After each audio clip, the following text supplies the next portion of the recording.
Welcome everybody. So today we are looking at another two premium collection releases from HMV that were released on the 11th of April.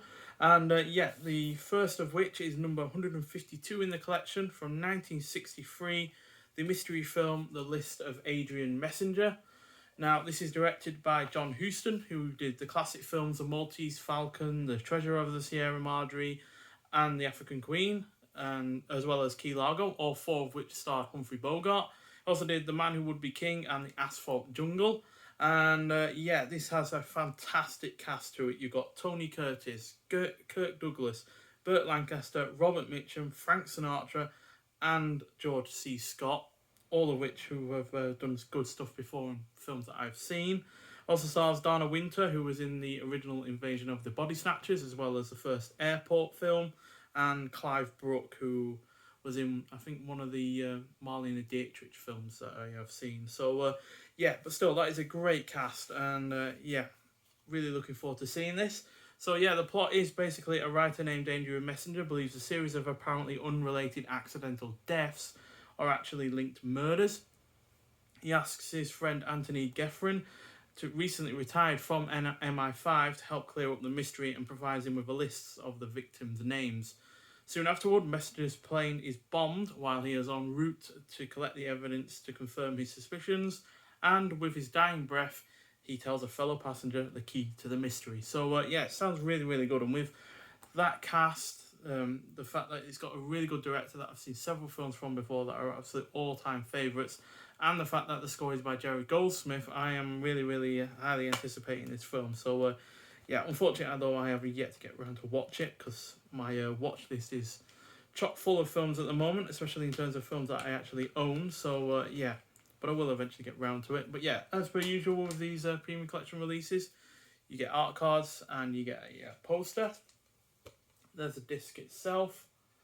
No DVD combo Blu-ray this time, just the Blu-ray itself. And these are the art cards. No major spoilers with these. They do all have that on the back of them as well. But no major spoilers with these by the looks of things. Doesn't exactly make it look like the most exciting of films, but I am at least interested to see what it does and where it goes with its mystery, because I am a big fan of mystery films, and like I said, I really do like the cast. Love the cast in several things before, and John Huston has directed so many great films before that I actually own most of, so I'm really looking forward to it. And there is the poster itself, and there's a tagline: "Someone committed murder. Can you guess who's behind the disguise?" So they're the people they're the actors that are disguised, and the only one that I think vaguely looks like someone that I've seen before is this guy. I think that is Robert Mitchum. I think that's Robert Mitchum, but I could be wrong. Probably am, to be honest. But still, there we go. That's the list of Adrian Messenger, which is my most highly anticipated one of the two that we're looking at today. And then secondly, number 153 in the collection from 1969, the action sports drama Winning. Now this stars, it's firstly directed by James Goldstone, who did the really rather good Roller Coaster, which was a good mix between the disaster and thriller genres from 1977, and then the rather dismal When Time Ran Out, which definitely finished off the disaster genre from its heyday in the early to mid-70s. Stars Paul Newman, who was really rather good in Harper, The Sting, The Verdict, The Towering Inferno, and Road to Perdition, as well as Joanne Woodward, who I've not seen in anything particularly notable. She had a minor role in Philadelphia, but that's the only film I've seen that has her credited.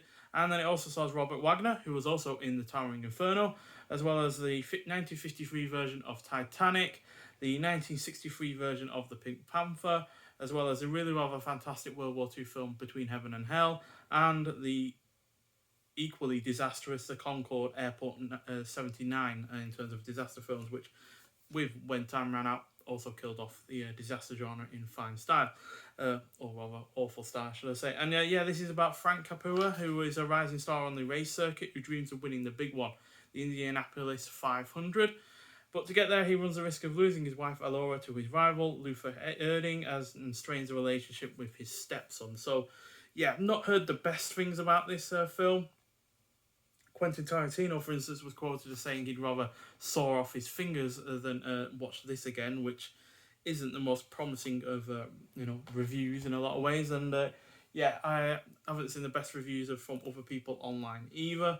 And I am kind of worried that this will pale in comparison in quite a significant way into Grand Prix, which came out a few years before this, from John Frankenheimer. But still, the cast at least is decent. I've at least watched one film that I've enjoyed from the director before, so I am hopeful that at least something will be worthwhile to watch here. And just like with the list of Adrian Messenger, you also get art cards and a poster. There's the disc itself. So yeah, if the cast is good and the action scenes in terms of the racing and stuff is solid enough, then I should at least enjoy this enough. The one aspect you can guarantee is that you're not going to be relying on any awful special effects or anything like that in terms of the racing scenes. So yeah, here's some of the art cards. Again, you've got the title of the film on the back of them.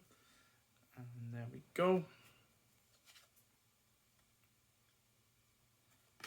Can't say I've ever watched any racing from the Indianapolis 500, so be interesting to see this. There's the 3 leads all together, looking happy. And then the poster itself, which isn't an actual normal poster in a lot of ways because it doesn't have the name of the film on it or anything, but still a decent looking one nonetheless, with the 3 cast members at the top and then Paul Newman, his racing car there. It's nicely simplistic, to be honest. So I do actually like that way in some regards, and it's not the first time we've had a different kind of poster in the premium collection. Sometimes we've had just a scene from the film with the name on the bottom and something like that. So yeah, it's not unusual to have something like that. So of the two, I am looking forward most to seeing the list of Adrian Messenger, but I do hope Winning surprises me, because now I do have quite low expectations for it, but hopefully it will at least be a enjoyable film. So if you've seen either of these films, I'd like to hear your thoughts on them. And I'm up to now really enjoyed the premium collection in a lot of ways. I do have a huge amount of them. I don't have all 153 of them, but I am not far off, quite frankly. So I'd like to hear your thoughts on the premium collection, and like I said, if you've heard these films before, seen either of these films before. So thanks for watching, and I'll see you in the next one. Bye.